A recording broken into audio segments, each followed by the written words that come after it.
There's a rigid shell on the back, and inside there we can see most of the electronics and all sorts of bits and pieces there. I've peeled the foil off there. There's also a speaker where the sound comes out, of course. It looks like the amp is on board. There's only a couple of boards inside, so there's not much to it, really.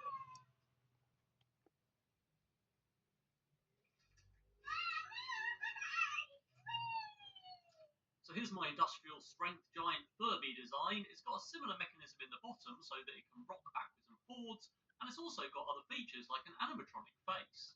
Here are some of the parts being printed. This is the front of the face, which entirely almost fills the print bed, so it's pretty big, and the back of the head, which is basically the animatronic section that holds everything, including the ears and the other servos. Just a quick ad from my 3D printing sponsor, thanks to Lolspot for supporting my channel with 3D printers. Obviously, there's quite a lot of 3D printing in this project, so there's some quite big chunks that need to be made and assembled. Thanks to 3D Fuel for the filament for this project, you can now get 10% off at 3dfuel.com with my special code and link, and I'll get a small commission. So the eyeballs for this project, I'm actually going to take out of another old project that's been sat on the shelf behind me for quite some time. So let's just take all of that to pieces, and we'll get those eyeball mechanisms out, which are already animatronic. Each one of those has a servo that actuates the eyelid and another one for the eyeball.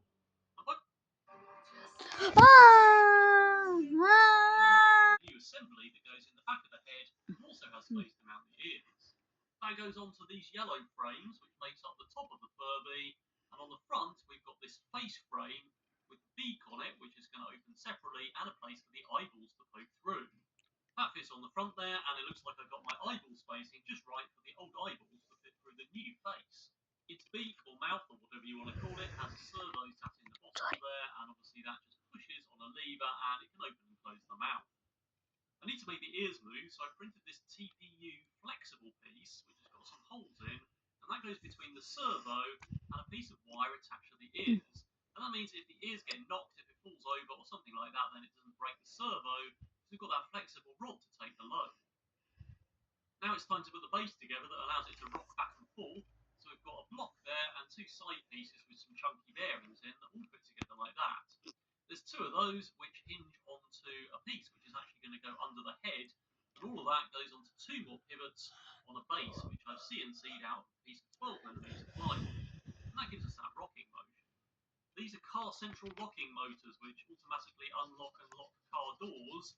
They're pretty tough though, so I've used a couple of those to push that mechanism. It doesn't need to move very far, so they're probably quite ideal to give it a shove in either direction. So obviously the top goes on like that, and that gives us that motion we had in the little Furby. So that's most of the mechanics done, so let's put some electronics in and see what we can get out of it. Yep, it's an Arduino Mega. I've also got a big 5V regulator and a power distribution and PWM distribution board for the servo.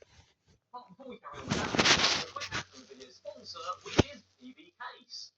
Now, PV Case is the next generation AutoCAD Skip. Really does enable engineers and designers to take No. design and building calculation. Try PV Case for free by following the link in the video description. Right, let's carry on with this giant Furby. It needs a sound system to play some sound. Yep. DF Robot MP3 playing board, which has got an amp built in, and you can plug it straight into speakers, and it's really loud.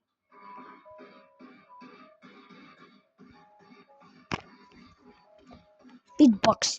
The electronics live on the panel in the back there, so we've got the Arduino and all that stuff, and the cables going up to the servos, and the speaker and the sound system live in the base. It's got an infrared proximity sensor, which is an off-the-shelf module that just gives you a signal for your Arduino, and that's in the head, and then we've got power distribution around the back with a switch.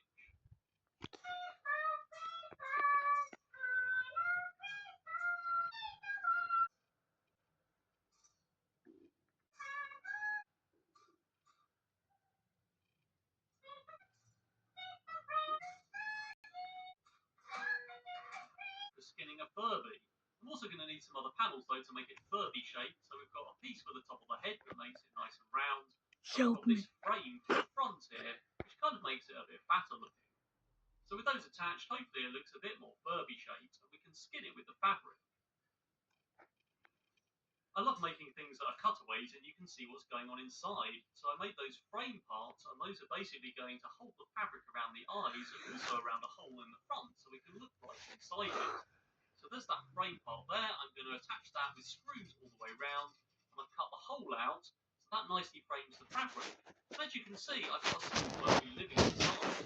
The other frame's around the back of the eyes, and that holds the fabric behind so that the eyes poke out and that fabric's nicely attached. It's So dark we pull the fabric outside. all the way around. It's starting to look a bit more like a Furby. We just need to cut some holes for the ears and fit all of the fabric.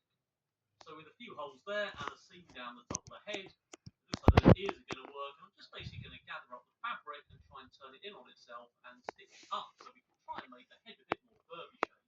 I've used a staple gun to attach the fabric all around the base and trim the excess off. And I've kind of stitched the fabric together quite loosely all down the back there to try and bring it all into a nice curve shape. It does mean that it can be opened easily if we've got no computer wants to hack it or something goes wrong and we need to open it. I found a couple of small cushions which I hooked inside, and that makes it fat and Furby shaped. And I'm just going to stitch up all the fabric to gather it in. I've attached his feet so it looks just like a Furby, and as you can see, the little Furby's now living inside along with some LED illumination. The animatronic just runs on the loop, and if you activate the sensor, then it makes it safe and things quicker, and do some stuff. So it seems pretty random.